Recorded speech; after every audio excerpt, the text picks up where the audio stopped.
morning. It's Sunday. It's August 24th.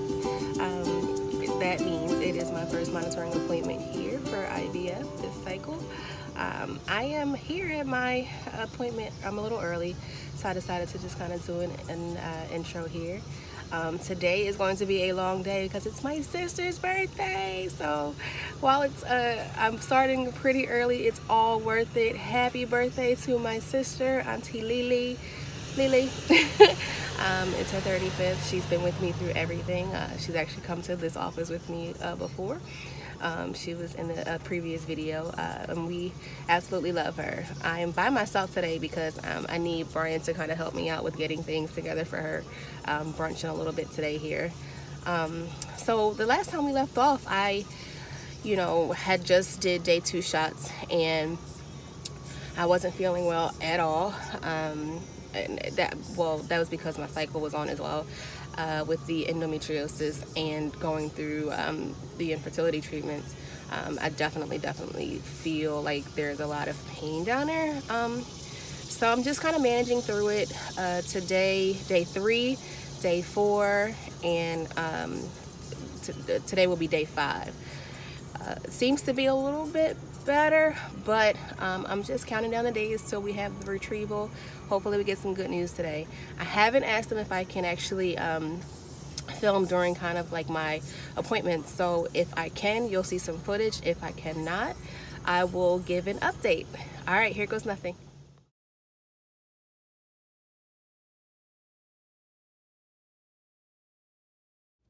So I wasn't able to fully video in my appointment, but my doctor, who's amazing, gave me good news. Things are looking good. Everything's going the way it's supposed to be going. Follicles are growing. They're small right now, but they are definitely where they're supposed to be. And I'm in Target now looking for something to wear to my sister's brunch today. Of course, I'm last minute, whatevs. It is what it is. But yeah, so today's gonna be fun. You'll notice that I'll be kind of walking around getting everything together for her. I have B helping out with some errands over in Jersey before we come, and then yeah, it's gonna be good. So I'm gonna show you guys a little bit of the brunch later. All right, bye.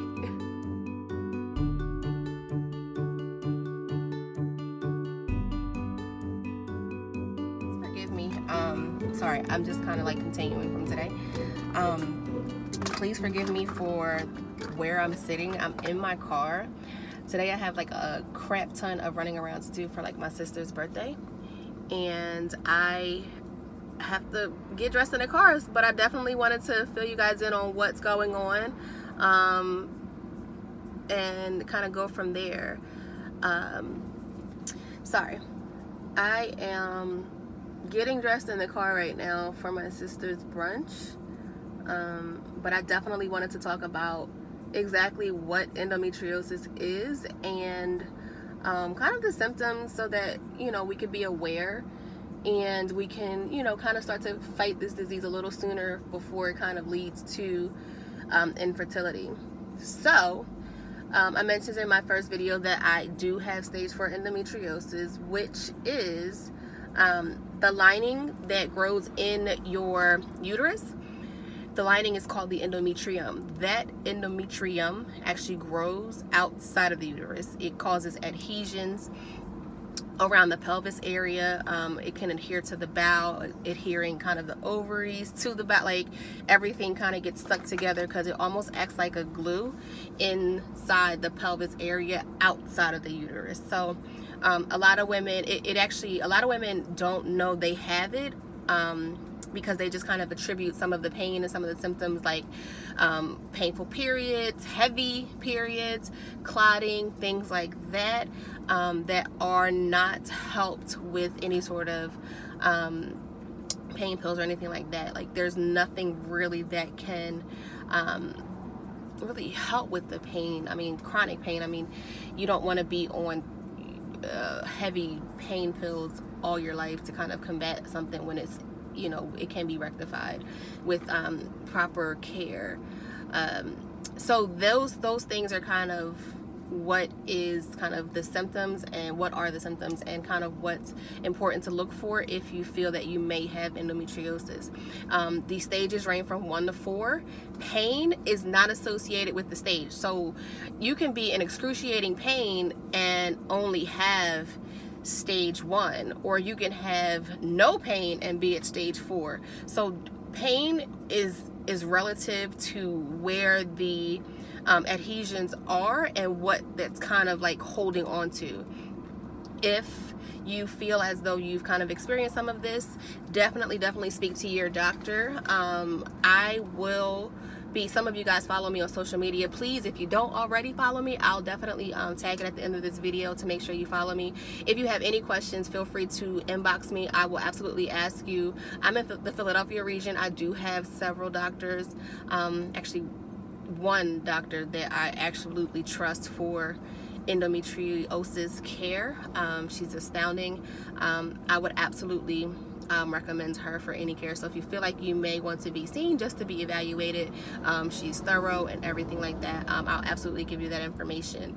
When it comes to the fertility, typically stage 3, 4 is where women start to experience the infertility side of it.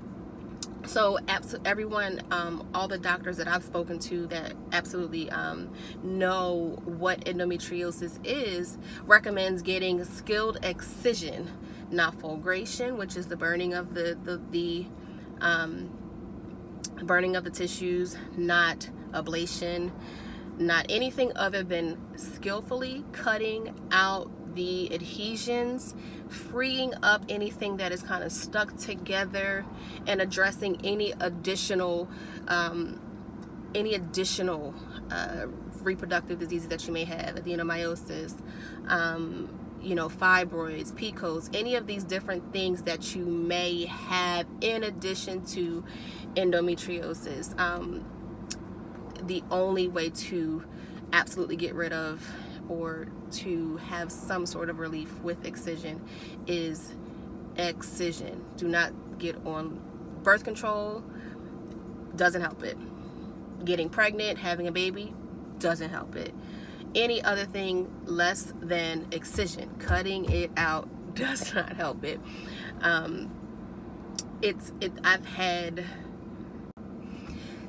So it's definitely something that has been a 5-year journey for me. 5 years and 6 surgeries. I think I touched on some of my surgeries in the last video, but I definitely want to tell you that I didn't realize that all of the surgeries that I've had my gallbladder removed, my appendix removed.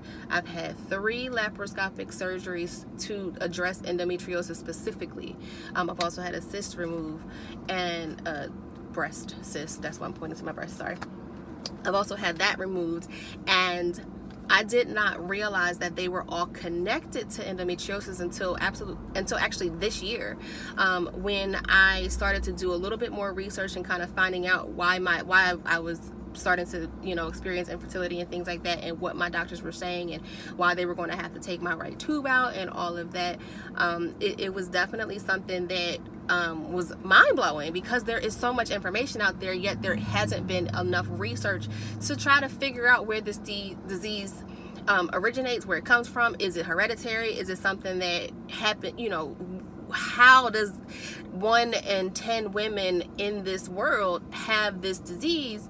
And some of them don't even know about it, because it takes typically about 10 years, according to statistics from the from some research that I've done, because that they don't know about it. And why is it not something that is more talked about? You know, if you're walking around, 1 in 10 of people in this world has it, and it seems to me that it's a little bit under researched, and we need to spread awareness about it so that we don't get to this point. I will always say that having the ability to undergo fertility treatments with a reputable practice is I'm so fortunate to be able to do that. I mean, I can't say it enough. I'm super fortunate to be able to go through fertility treatments and things like that, and be able to afford it and all of that. But everybody doesn't have that. So if we can stop part of the problem, we can begin to make things easier for women when they choose to, whenever they choose to undergo becoming start that journey of becoming a mother and, working together. We're finding that women are nowadays, waiting a little bit longer, and we're career women. We are out here in the world. We're making money. We're traveling. We're enjoying our life fully and wholeheartedly prior to wanting to start a family, and then kind of being still and stationary and understanding what it takes to be good parents in this world and raise kind of well-rounded children. So, and that takes full-time obviously care and commitment, and it's a lot. So we're waiting a little bit longer to do so. So we want to have the opportunity to do it when it is time, so that we can make sure there we can have viable pregnancies and just keep everything as healthy as possible. I mean, nobody wants to be in pain 24/7. For myself, I am in pain 24/7 because I have such an extreme case of endometriosis. I have to go through the fertility treatments first. I had excision done in June. I want to retract that. I had excision done in June, but it wasn't completely done because I actually need further care. They removed my right tube because that had what's called a hydrosalpinx in it, which is some sort of a toxic fluid that would impede anything from my right ovary traveling through the right tube through the uterus. It will also impede anything from being like a viable pregnancy from the left tube. It's toxic to embryos and sperm. So they wanted to remove that to give me a better chance to carry. My uterus is fine inside. It's just everything that's around it that's a little bit jacked up. But I'm thankful. I am definitely 100% optimistic about the outcome of IVF. I have an amazing support system, which I feel like is most important, because Lord knows when I'm feeling like it's my fault, when I'm feeling like it is, I've waited too long because I'm 35, when I'm looking at my, friends of mine who have 3 and 4 kids and, 1 and 2, any, kids in particular, any amount of kids, when I'm looking at my friends and I'm like, dang, I should have, did it when they did, or maybe I would have been able to catch this sooner before it went to stage 4. My support system reminds me that my journey is my journey, and what's for me won't miss me. And they remind me to keep my faith. They remind me to not let the worry overcome the optimism. That in and of itself is something that will help with the IVF. Having the faith, being optimistic, following your doctor's orders, making sure that you're doing everything you're supposed to do, eating right, exercising, being healthy, being active. One thing, there are days when I just don't feel like getting up. There are a lot of days when I just don't feel like getting up because I'm in so much pain, but I try to just move around. I try to get up. I try to just not be in the bed kind of doubled over so that I can kind of move things around. And that helps a lot. It really, really does helps a lot. And just forcing yourself to understand that, we're not dealt any sort of hand that we cannot control. So I definitely say to you guys out there that may be going through fertility treatments or just kind of a little bit confused as to what's going on in your system, just understand that you are not alone, and to keep the faith. Definitely remember to always, look on the brighter side of things. Find the silver lining in anything and everything that you do. It makes life so much easier. It makes understanding so much easier because there's something good in everything. People say, well, why are you sharing your story? Why are you sharing your story? How do you feel about it? And I'm like, well, if I can be a blessing and a positive kind of ray in kind of a very taboo, kind of private journey for people, I want to do that. I've always wanted to help people, and I feel like this is going to help. So with that being said, I'm going to go ahead and continue running around today for my sister. I just picked up her cake. It's gorgeous, as always, from one of my favorite bakers here. She has become literally a friend of the family. She has become part of the family because she does cakes for every single thing that we have, and I just love her. I'm getting ready to go to pick up I have to pick up gift bags and then get dressed. I'm gonna probably get dressed in the car. I already got her balloons and we're gonna have a fun day. All right, we will be back. Hey everyone, so we're back. Actually, I've already set up my sister's brunch for the day. We're gonna have some good times here. We're at on a nice spot in Philadelphia, having a good time. Just trying to like still live life while we're going through all of this. B's here. Say hey, babe. He can't see. But yeah, we're just gonna have a good time celebrating my sister. I just got a call from Doc's office stating that they're wanting me to go ahead and stay on the same regimen of Menopur and Gonal-F that I have been on for the past 4 days. So that is 1 milliliter of Menopur liquid and 2 vials of powder, and then 300 cc's of Gonal-F, so that the pen, so that we can continue kind of moving on in the process here. The next time I'll be seen will be in about 2 days from now. So today's Sunday, so I'll be seen in 2 days for more monitoring and just making sure everything is progressing the way it's progressing. So we'll see, and hopefully things will continue to grow and just kind of be good news, you know, every time we go prayerfully.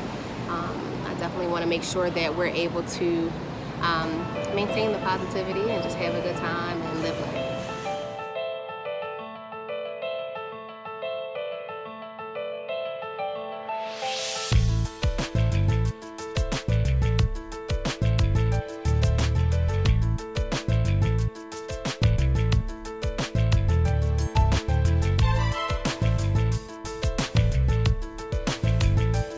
Finally home. It's been a long day. I started out the house about 6 o'clock this morning and kind of just getting home tonight, and it's just been a very long day. I am so excited to have gotten good news today with our first monitoring session for the cycle that we're in. So hoping that everything goes well on Tuesday. My sister enjoyed her birthday, so that was a good thing for today. And we got to watch our favorite shows and chill and kind of relax and kind of just have some time to ourselves, as well as get some things done around the house. So it's been an awesome day. Looking forward to kind of getting some things done tomorrow around the house, just cleaning up and all of that, and understanding that, you know, just to take the time to rest and relax here, making sure that I'm not putting too much stress on my body or myself at all. I think I was able to get through most of, you know, what endometriosis is and everything like that, but hopefully any questions that that you have can be answered in some other things, and just kind of Google and make sure that you can kind of get questions together that you may need to ask your healthcare providers or, you know, anyone that you trust, and then go from there. Definitely don't, you know, kind of wait and suffer, because you don't have to. There are ways to help to fix everything that we feel. I'm getting ready to wash my face. I have on a full face of makeup that I've had on all day, and I'm pretty sure that my skin is creating some sort of a pimple, because I'm going to break out with all this hormones and things like that, all this extra stimulation that's going on in my body and makeup. I just feel like there's a lot going on. I hope everybody's had a good day. I'm going to go ahead and sign off, but I want to thank everyone who has subscribed already for subscribing, and I also want to, you know, welcome those who are following our journey along here. We thank you, we thank you, we thank you. And if you haven't subscribed yet, if you're new, please subscribe so that you can be the first to know about new videos and things like that. I promise to one day get better at this. Still very new to vlogging and kind of filming everything, so please just bear with us. I definitely promise to film as much as I can to make sure that we're keeping you abreast of what's going on with this particular cycle, showing a little bit more of our everyday lives and things like that, and just kind of walking you through the livelihood and the daily you know, lives of what we're going through. And when you're going through an IVF cycle, it's a lot, you know, making sure to, you know, keep, you know, living kind of as naturally as possible. And I'm sorry that the lighting's probably going to get really, really crappy for a second. This is our bedroom. It's kind of a mess right now. Sorry. But just making sure you kind of just maintain a little bit of a regular lifestyle. It's really hard to, you know, stay abreast of your relationship as well as your friendships and things like that, where you're kind of going through so much that is so emotionally draining. But I think that helps to take your mind off certain things. At least for me, it did. It definitely helps to keep my mind off of everything that I'm going through. And even when I'm in pain, which is 99.9% of the time because of the endo, specifically for me, I don't know if everybody with endo who goes through IVF cycles goes through the same things, but specifically for me, I'm in pain a lot of the time. So understanding that, being with my friends and kind of taking my mind off that actually helps. And you know, I kind of walk around like every hour or so if I've been laying down for too long, so that I don't get like kind of stuck, nor does anything else kind of start to hurt. But yeah, it's been a really good day, so I'm gonna end the video here. Remember to like and subscribe. Have a good one.